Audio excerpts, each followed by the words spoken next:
que nós vamos caminhar um pouquinho mais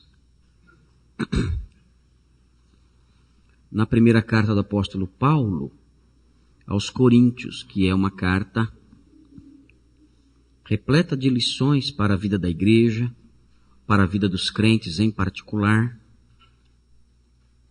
Existe uma relevância muito grande nessa carta para a eclesiologia, para a vida de uma igreja, como deve ser a igreja bíblica, a igreja de Deus, como deve ser, como ela deve funcionar. Há muitas lições preciosíssimas nessa carta sobre isso, sobre eclesiologia. Mas não somente isso, é também uma carta que apresenta lições preciosas para o crente enquanto indivíduo, enquanto particular. É uma carta que se preocupa, em que o escritor se preocupa em incentivar a vida de santificação, a vida diferente daquela que marca as pessoas do mundo.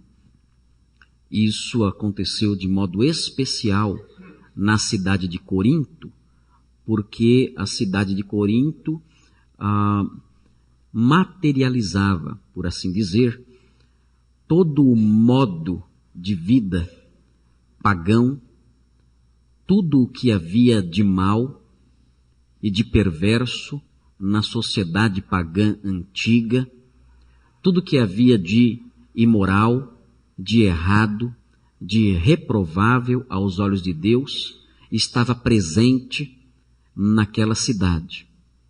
De modo que o apóstolo Paulo se preocupa de maneira especial com a igreja de Corinto, porque se havia um lugar de trevas densas, onde mais do que em qualquer outra parte, a luz dos filhos de Deus deveria brilhar, esse lugar era a cidade de Corinto. O apóstolo Paulo se preocupa porque ele percebia que as trevas da cidade estavam entrando na igreja, ao invés de a luz da igreja estar entrando na cidade.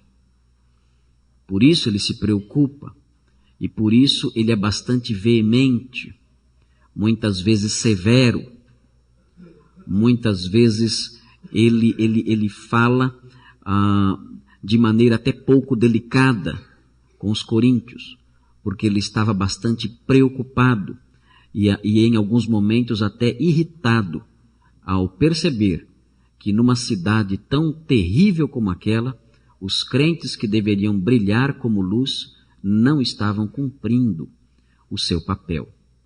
Nós percebemos isso no próprio texto que está diante de nós, 1 Coríntios 6, de 12 a 20.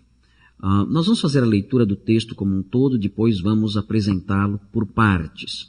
Diz assim a palavra de Deus em 1 Coríntios 6, de 12 a 20.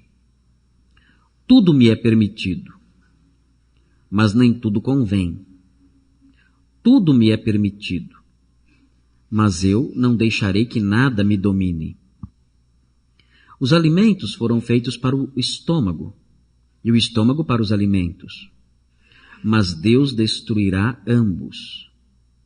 O corpo, porém, não é para a imoralidade, mas para o Senhor, e o Senhor para o corpo.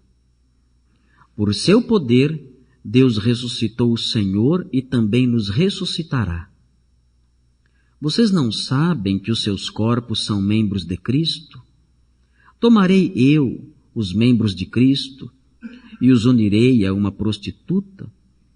De maneira nenhuma. Vocês não sabem que aquele que se une a uma prostituta é um corpo com ela? Pois como está escrito, os dois serão uma só carne. Mas aquele que se une ao Senhor é um espírito com ele. Fujam da imoralidade sexual. Todos os outros pecados que alguém comete fora do corpo os comete. Mas quem peca sexualmente, peca contra o seu próprio corpo. Acaso não sabem que o corpo de vocês é santuário do Espírito Santo que habita em vocês, que lhes foi dado por Deus, e que vocês não são de si mesmos? Vocês foram comprados por alto preço. Portanto, glorifiquem a Deus com o seu próprio corpo. Existe desde os tempos mais remotos a ideia de que o corpo humano não é tão importante quanto a alma humana ou o espírito humano. Quem pensa que o corpo é matéria, pelo fato do corpo ser matéria, ele não é importante, e o que de fato conta para Deus é o espírito, é o coração, é a alma. É isso que vale para Deus. Algumas pessoas resumem a salvação apenas a salvação da alma. Esquecem que a salvação que Cristo veio realizar por nós na cruz é uma salvação que não abrange só a alma. A salvação que Jesus Cristo obteve por nós é uma salvação que abrange o homem integral, abrange o homem todo, abrange a alma do homem, abrange o corpo do homem.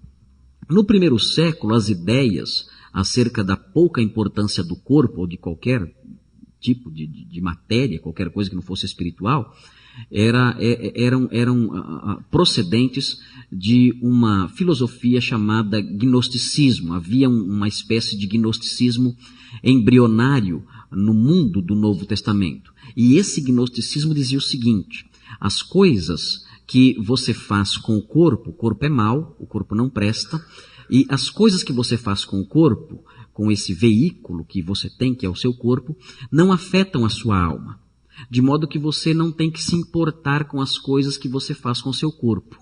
Existia o gnosticismo, que era um gnosticismo mais voltado para a liberalidade, e dizia: faça como você quiser, use seu corpo como você quiser, atenda a todos os impulsos e a todos os convites, a todas as paixões do seu corpo,